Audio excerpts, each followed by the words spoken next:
Hello, Bachchu, let's read the question. A particle at rest on a frictionless table is acted upon by a horizontal force which is constant in magnitude and direction.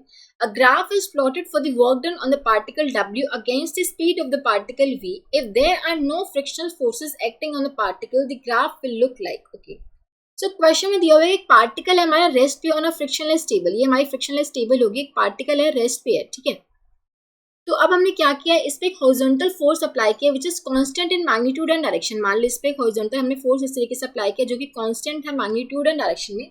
हमें बताना है अगर यहाँ पे कोई भी frictional forces नहीं लग रहा है तो हमें वर्क डन जो पार्टिकल पे हो रहा है उसका हमें स्पीड के साथ ग्राफ प्लॉट करना है. अब देखो हमें पता है कि जो work done by the net forces होता है according to work energy theorem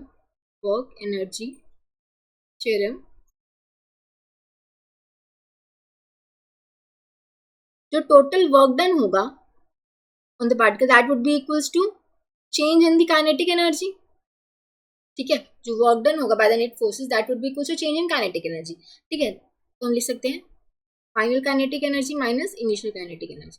ठीक है, अब देखो फाइनल काइनेटिक एनर्जी अगर मान लो उसने v स्पीड अचीव कर ली है, ठीक है, तो हम बोल सकते हैं that would be half mv square. और रेस्ट से स्टार्ट हुआ था, यानी कि इनिशियल काइनेटिक एनर्जी 0, यानी कि w would be equals to half mv square. Right, तो यहाँ से हम देख सकते हैं w equals to half mv square. ये किसकी इक्वेशन है, पैराबोला की.